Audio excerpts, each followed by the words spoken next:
Hi everyone, it's Sajin. So we're going to have a little study time here today. I'm doing it by myself. There weren't very many responses on social media, so I'm doing this for me. I'm letting you know I'm doing this so that if you want a copy, I'll be happy to send it to you privately. Only so much we give away, right? For free without compensation, and the compensation I want is just to request that you're interested, that's all. Okay, that may change later on down the road, but right now, while we're doing these lunations, we're all learning together. All right. So, today's symbol, the second step, yesterday's sunrise was Taurus 16. Today's sunrise, Taurus 17. A battle between the swords and torches. And I have posted on that. I've shared some insights. I've also given an introductory video with the kind of the format that we're going to be following along on as we look at this board behind me with our tarot arranged by element. So an elementary study, yes? All right. Well, to begin with, let's just review. Let me turn around. I'm going to show you what's going on here so you understand. All right, so here we have our symbols of our magician, our Taurus 15. We have our ready card. We have our overseers. Now, one's missing. That's the fact that we had the Joker. Do you recall? So I've chosen two tarot cards. One is the Fool, which is where we begin the quest, and the other, the Magician, which is where we would like to end up. I'll bring him up again at the end, but for right now, let's just be the apprentices. This is our overseer of the present, representing our Joker. This column going down is the suit of spades, air. And as the quote I read to you today explained, and I'm going to keep it very basic here and simple to understand, is that the spades is awareness of selfhood, just a state of observation and awareness of selfhood, the mood, what's going on, the ambiance, the mood. That is spades, air. This next column here, okay, is the suit of clubs. It is the element of fire. Okay, it is the element of fire. This is independent from here. This is the source of individuality, spirit itself. These two don't interact, but they work in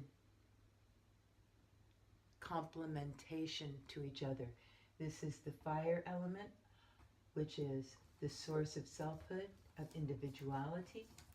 This is awareness of that. Okay, that's how those two elements interact, air and fire. Then over here, we have the suit of diamonds. Diamonds is the element of earth, okay? Now, these two, diamonds and cups, they do interact with each other. Let me explain how. Diamonds are of the earth, of Gaia, material form, whereas hearts are of the cosmos, okay? So cosmos interacting with Gaia, our planet, creates the parentage, the two parents of individuality and awareness of individuality. Say it again. The cosmos, cups, water, the suit of hearts, is one parent, the cosmic parent. Gaia, the earth parent that gives our bodies form. These are the parents interacting with each other that brings to pass our fire, our individuality, our spiritual fire source, of which we have awareness through the suit of spades, which is air. Okay, hopefully that helped that quote to make sense to you. Another very fascinating thing is going to take place over here, but I'll explain that later. First, I want to focus over here on us and awareness of ourselves and awareness of ourselves. All right, So now we can see our tarot when it's organized this way, and there's a pathway, our ready card, our past overseer, our present joker, a future overseer, first house, second house, third house, fourth house, fifth house, sixth house. I should move that down a little bit. Excuse me. Sixth house. There we go. Seventh house, eighth house, ninth house, 10th house, 11th house, 12th house. So there is a path here, if we want to look at it linearly. Also, we have 1, 2, 3, 4. This up is the present. Between 5, 6, 7, 8, this is the future. And 9, 10, 11, 12, this is the past. So we have a layout here where we can see our tarot, but laid out, organized differently by elements. That was the whole purpose in this experiment. I think I've been looking at it and thinking about it today, and it seems to be really good. Now, one of the most important things is when we got our ready card, it being the 8 of diamonds, we needed to take a look at what had brought us together. What was the main theme that we had conjured into being to oversee this theme of sophistication? What did we want? We wanted a plusage sense. And so we got the keyword craftsmanship. The smithy wielding a heavy hammer, slow, steady beats, the effort put forth, craftsmanship, to build our craftsmanship.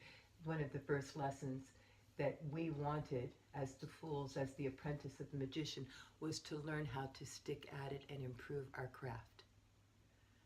Okay? And this is of the earth. We wanted it to come into material form. We were relying on one of our parents, Gaia, to help us bring forth matter into formation. Yes? Okay. All right, so that's that one. Now, one of the things I want to explain to you here is that only the present exists, right? We've talked about that before. The present, which is 1, 2, 3, and 4. The present, these are what we are. This is our constant state of now. But when we look to the future, we are looking over this way. We are looking. The fool is turning his eyes and looking, beckoning to the future. When the fool is looking at the past, these, right? These here. The fool is looking the other way and he's remembering the past. But he's always in the present. So he looks this way or he looks that way. But he's always in the present. We are always in the present moment. Okay, with that, that structure set up now, we can take a look at, we're going to go down, first of all, the spades, pausing only when there's an interruption of another element. Okay, so let us begin. In the suit of spades, we have our past overseer. As we look back and remember, as the fool, the apprentice, the magician's apprentice, looks back and remembers the past overseer that he speaks with and calls forth memories from is yellow flowers that fade when picked. Keyword, advantage. So when we look to the past from the present, we are looking for the advantages to be gleaned from the past. Okay? And because this is this air, the element of air in our thoughts, will come to us the advantages that were ours to be had from our past experience, past lunation, yesterday, 10 minutes ago, whatever. We're looking through the lens of advantage. We're not picking those yellow flowers and allowing them to fade. We're allowing them to stay there and bloom and be beautiful, and we're just seizing the essence of the advantage they've given to us. All right, so that's very nice. Now we're not going to go by house, we're going to go by element. So we're just going to go down, and I'll tell you whether it's in the past, present, or future. But one of our overseers was, in fact, in the suit of spades, air. In our second house, fluidity, how well things are moving. Okay, this is the present, one of the present houses. The second house, fluidity. We had a well, neither as dry nor as dark as it seems. And the key word there was heartache. So we definitely are getting our first schooling as apprenticeship in magic, how to be the magic in the world. We are again reminded, this is one of the cards that came through from last time, that there is great heartache in us and in the world. A heart that's been broken is a heart that's been loved. So this is not a bad thing. Heartache tells us that that heart knows love and is suffering from some sort of problem in that area. Okay, so we have movement, second house fluidity, movement of the air. Our thoughts are moving surrounding this idea of heartache. It's not stagnant. It's not stagnant, it's moving. In our thought realm, we are getting movement with this concept of the archetypal heartache. In the third house of sensitiveness, we again meet a card from last lunation, the Five of Spades, degradation. Two doors hinge so that to open one closes the other. This is also in the thought realm, where we must determine what is to be excluded, what is to remain, and there are thought processes going on there that we will be sensitive to in our thoughts. Okay, this isn't something that's taken form. This is not the suit of diamonds. This is the suit of spades. It's happening in our thoughts. That's what brings the magic of understanding out of the line of this way, is rather than just talk about something that needs to be excluded, as we did when I first presented the tarot, we can now see that, no, this is taking place in the mind, in the consciousness, in awareness, in the field of awareness. We know something more about exclusion and what must cease and what may stay. It's moving in our realm of thought, in the air. Okay, now you can see we have two more spades still, but you see what's happening now is we have the element of fire moving in. Do you see that? We're just talking about air and awareness of selfhood. But now comes that fire, that spiritual source of individuality enters in. Boom, boom. So we will work these two together now. I want to bring this in. Now we have the King of Clubs, suit of clubs, element of fire. In the fourth house, how will this matter end? What is the strength of this matter? And the key word is legacy. Legacy is on fire. Our legacy is on fire. But we are given a gossamer veil that we have been instructed to look at until it fades from view. We are told later that what we see beyond it is a mountain of our own aspiration. This is our legacy. This fire interrupts here, where we see two doors, one hinged, so that to close one, open one closes the other. So we have fire coming in now, stimulating this. Do you see me? It says awareness. Do you see me? Do you see your legacy? Do you see the legacy that is your source of being, your spiritual source? And then we come right back over into awareness at the Nine of Spades, gates shut and barred. There is a certainty that takes place here because of this fire. A certainty now takes place. Something is on fire in us that says, yes, it must end. Yes, it must end. Gates shut and barred. And what is it that must end? Despair. What must end? Despair.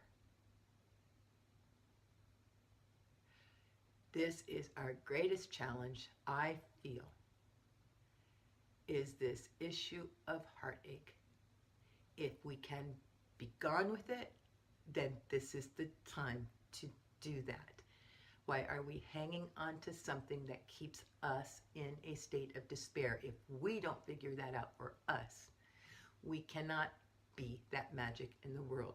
We can keep enabling it, we can keep serving it, we can keep nurturing and encouraging those who are suffering from it, but if we want it to end, fire says, stare at that veil until it fades.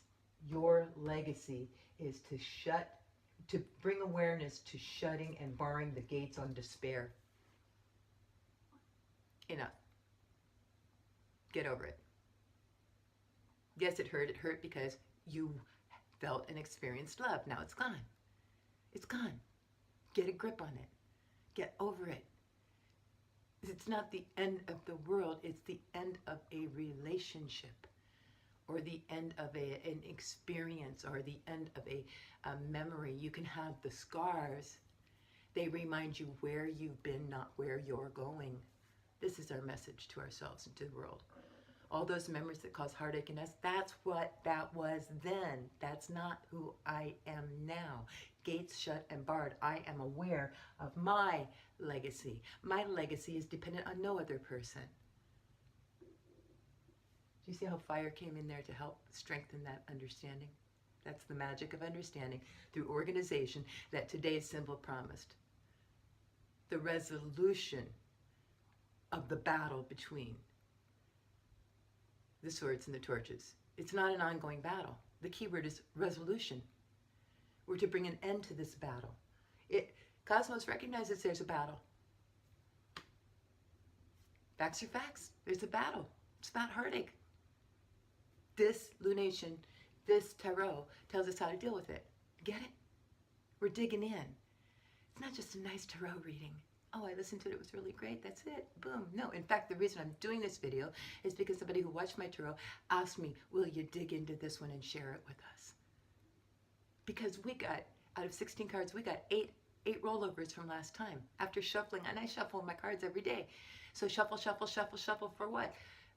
28, 30 days? And then I shuffled them for 15 minutes right during the tarot meeting. And we got 8 of the same cards. Come on, guys. It's not me.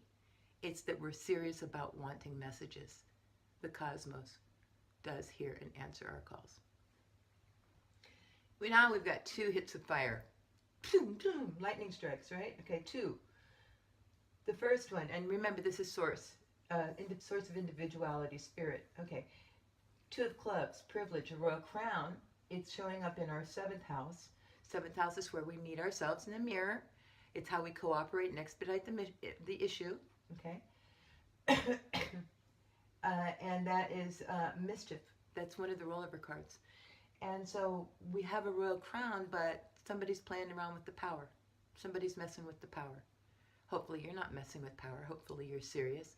All you can bring forward, if we're not magicians learning how to be magicians, we're fools learning how to be magicians. This isn't putting down our attempts in our innocence and naivety and ignorance. That's not the kind of mischief. It's those who are misusing, abusing, usurping, or trying to steer, be the ways and means, some sort of influence here that would direct our pure intentions. So we are told as we begin, be alert, be in charge of your own learning, understand where there's mischief, follow your heart, don't rationalize, justify things. If it feels wrong, it's wrong. It's wrong to you. You are the one wearing the crown. That is what the fire of our source of being is telling us. It's not awareness of that. That's me trying to tell you. It's me trying to make you aware. I'm playing the field of, I'm playing the suit of spades in telling you that. But this is what's burning within you when you know something's not right, or you know something is right. Follow that. But if it's not right, revert back to here. Gate shut and barred. 2 doors, close one, open the other. Okay, mischief.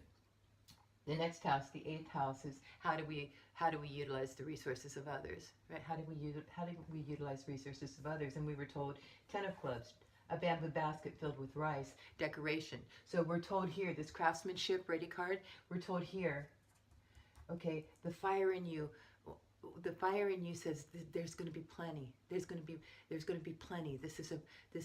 Spirit is telling me this is a promising journey. The bamboo baskets will be filled with rice, and that I should decorate. Feel free to get excited about this. Feel free to feel like it's a festive time. Feel free to bring that plusage sense and to get excited. It's okay to mobilize and invest a little more of myself. The fire burning in me is saying to do this. It's an exciting adventure that lies ahead. That's what Spirit wants our individuality to know this. Wants us to feel that fire burning within us, that this is an exciting journey that we're on. I'm going to scoot over here a little bit now so we can look at the other side. Okay, so we got to the bottom there. Oh no, we didn't. I'm so sorry. Let me lean back. Okay, there was one more. It was the 11th house. What are we to visualize? There's that flash of lightning. Okay, so that's really interesting because I had said, boom, boom, there's 2 lightning strikes. But actually, there is a lightning strike, and it's down here, illumination. The thing is, this is awareness back into our realm of thought. Unfortunately, this is we're being told. Again, it comes like a warning. This is the keyword of inadequacy, that you can see the stars and still not see the light. That you can almost get struck with lightning and just say, I'm fine, no big deal. It is a big deal. In this kind of stuff, almost counts. Okay? So if we're feeling inadequate, and I've got to tell you, I sense this. I have an awareness of this inadequacy. Okay? My work is not perfect. Would I prefer that it be perfect? Absolutely. It's not. It's a struggling, meager, beginner, novice's attempt. But I know the power of the content behind what I'm sharing. So therefore, I share it in its seeming inadequacy because I refuse to not speak of the light, because I do see the light in the stars. I don't just see stars. I see light. I see truth. And though my attempts may be meager, I'm going to share. But that's not that mood of feeling inadequate. It isn't a desirable human feeling to have. Okay? We want to be on top of it all. We want to have everything go just right. That's another archetypal energy that's among us as humans, is this idea of perfectionism. I'm not allowed to be perfect, I guess. I'm not allowed to be perfect to show you that it's okay to not be perfect, but gosh darn do I want to be. I do. I'm not. So this inadequacy, just remember, in the face of inadequacy, remember you've seen the light. A flash of lightning, illumination. Let it overpower any sense of inadequacy. Keep on going. Now, we've seen how air and fire have interacted, how fire has been so supportive to come and burn within us so that our awareness can increase. Now we're going to talk about these other two, and as you see, there is an overlap here between the fire and the formation of Gaia, of Mother Earth.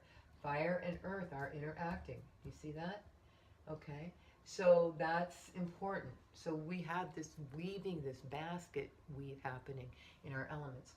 But let's go up here and remind ourselves that our very ready card was the diamond suit, form of Gaia, and it was craftsmanship. We want to learn how to be the magician's apprentice and bring the plusage sense, the heavy blow of the smithy with his hammer. Slow and steady beat. Going to keep on going. Okay, that's what this reading is about. Here we have our other future overseer. So as the magician, when I want to look to the future from the present, I beckon the future. I see my possibilities, as opposed to when I look at the past and I'm looking to the keyword of advantage. I bring forth the good things from the past to my memory. That strengthens me as a magician. But when I look to the future, I'm looking for meaning. I want to do meaningful things. I call forth meaningful things from the earth. Yeah, earth, diamonds. Okay, future overseer, queen of diamonds, meaning. And she's standing in a doorway, and we just talked about the doorway. You open a doorway, there's the queen of diamonds in the future, slamming closed the door of what needs to be excluded. We talked about that in our tarot meeting. But here she is. So let me put this back down. So here she is. We call forth, we beckon from the future, meaning. That's the overseer who we go through. When you want to talk to somebody on the phone, you want to talk to the manager, you want to talk to the boss about one of their employees, or about getting hired, or anything else. You talk to the top dog. The top dog here is the Queen of Diamonds. We're talking to the one with meaning. All right? Now, right away, we have the cosmic energy come in. And I explained to you that I would tell you about something very special happening in these two suits of diamonds and hearts. Okay. Here's the way this works. The diamonds are of Gaia. They are formation. The cosmos is hearts, water, earth and water. Water flows in to earth. Water involutes this cosmic essence, this universal essence of water comes into earth. It involutes. Okay? And time vanishes. It takes the cosmos no time to get here. It's here or it's not here. Time vanishes. Now let's look at it the other way, from a different point of view. Here's Earth. Here's Gaia. We're on Earth. We're wanting to tap into universal consciousness, but we're in Earth. We're in format. We can't, beam me up Scotty. But we can just simply be there, right? In our human vehicles, we can just call in spiritual energy, call in that water energy to change us, and boom, there goes space. There is no space between us and heaven because we've brought them together here. That's why these are parentage, water and earth. They do interact, unlike spades and clubs, which do not. Spades are awareness of the fire. The air is aware of the fire. They are aware of each other, but water and earth are interacting at any time we want. The parentage is possible. Okay, that's the magic there. Pretty cool, huh? All right, so here we are, Queen of Diamonds, future overseer. Immediate interaction, the cosmos comes in. First house, we have a cosmic first house, suit of hearts, and it is the seven of hearts. It is the focus of our matter, and it is endowment. Time vanishes. The cosmos has arrived. You are endowed.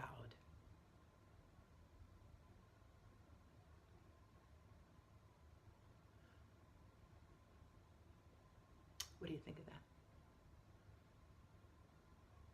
That's why it's dimensional. That's why the suit of hearts is dimensional.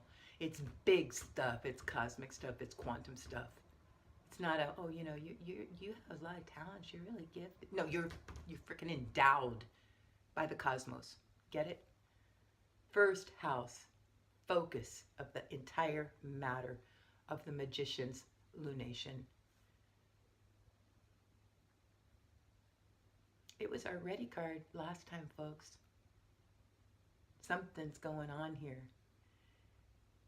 And I'm not going to say what it is. It ain't exactly clear because this is clearing that up, isn't it? You are endowed. You are endowed. Keep focused on that, says the cosmos. Let time vanish. You are endowed.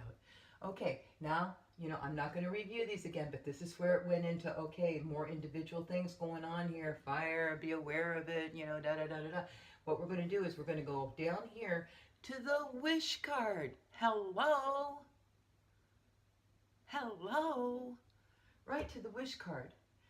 The cosmos, the shimmering sea bathed in setting sunlight, the sixth house of applicability or the work or effort needed to put forth the cosmos is saying, hey, you really grew up last time.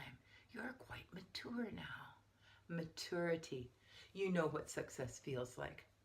Success isn't perfection, is it, Sajin? No.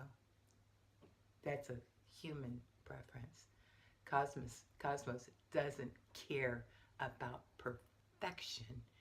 It cares about purity of heart and intention and commitment and dedication and passion and interest and the willingness to share.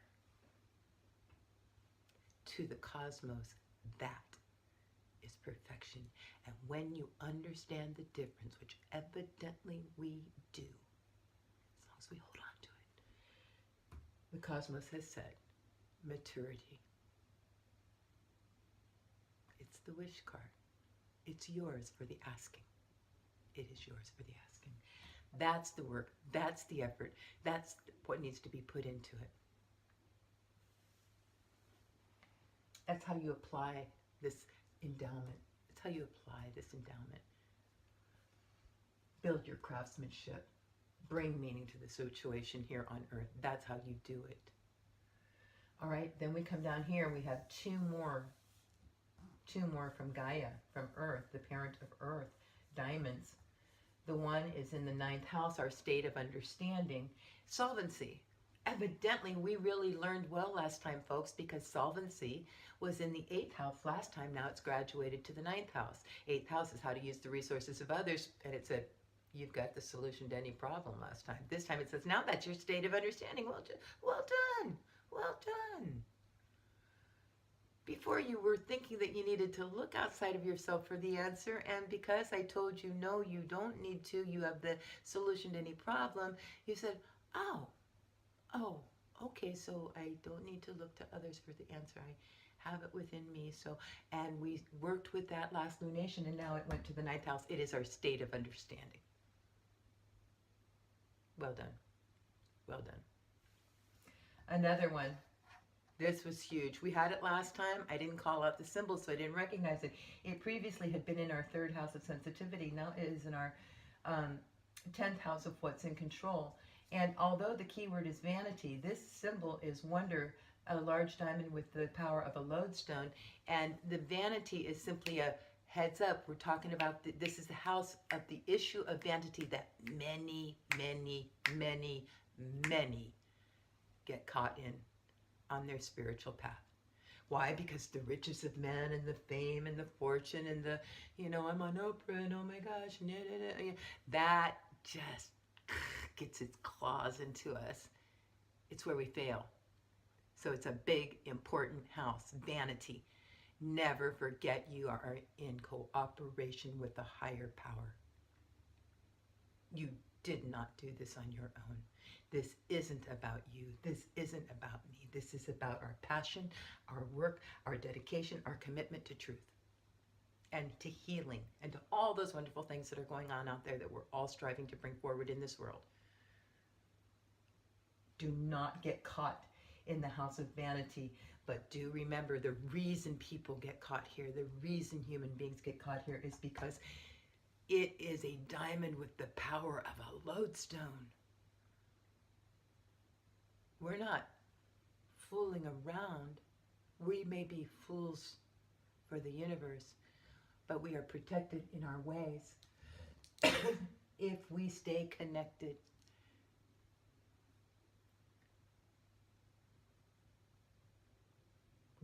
Greatest warning, can't be repeated enough.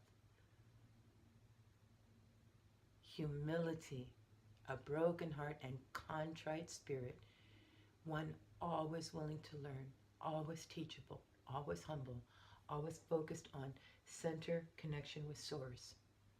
The minute you break away and think you can do it on your own, you will fall victim to this. Let this be, keep a hold of it, keep a hold of it. Okay, don't let it go rolling downhill by itself. It's much too powerful, much too powerful. So that's what's in control right now, is the control, the whole control, you know, like when there's an experiment and you have controls in it, the constant unchanging thing in an experiment that you can gauge the experiment by, it will be your humility versus your vanity. That is the control of this experiment. So hold tight. Hold tight. All right. After the splash of lightning we had over here in the 11th house, the reading ends up in the 12th house with another heart card, another message from the cosmos, another message from a parent. And it is proclivity. This is our sustainment and our support. To remember that we are on top overseeing the spades, the clubs, the diamonds. We are the heart on top that's watching how these are all moving. And the proclivity is we want the inclinations to be to constructive use. We are being given, perhaps here, our very first assignment to make sure that this is all put to constructive use. This has been our second step into the lunation of Taurus 15. Yesterday was Taurus 16, today is Taurus 17, a battle between the swords and the torches. Keyword, resolution. In 1931, Mark Edmund Jones wrote his own interpretations, not the official interpretations, which he did more as a channeling from his own guide, okay, the Brotherhood. But he wrote on his own in 1931, and here's what he had to say about today's symbol, Taurus 17. An imaginative battle is underway between swords, the disciples of might, and torches, the disciples of enlightenment. There is a struggle between the purely physical influences of experience and the kindling inspirations of higher being, as this is known to every human mind. This is about simple self-orientation and simple faith. There are two mistakes in life. One is not to begin. The other is not to finish. I challenge you to do both. Begin and finish. Do what you came here to do. Right now we're learning how to be magicians. This was our new moon. Taurus 15, Sophistication. This is Sage, and if you appreciate the work I do, please share it forward. I wish you the best. Tomorrow we will be at our crescent moon. So I'm glad I got these things done. I hope you have a chance to hear it before then. It comes early, 8:50 tomorrow morning, our time here in Central. So 9:50 in the East and 6:50 a.m. before you probably even wake up over there on the West Coast. So I hope you listen to this tonight so we can get ourselves ready to enter the next phase of the Lunation 1192 Sophistication at Crescent Moon. Okay, remember to adjust those pictures, the frames, get that set them just straight on your door, and to regrasp and further employ and appreciate the things you've been given. Namaste. Bye-bye.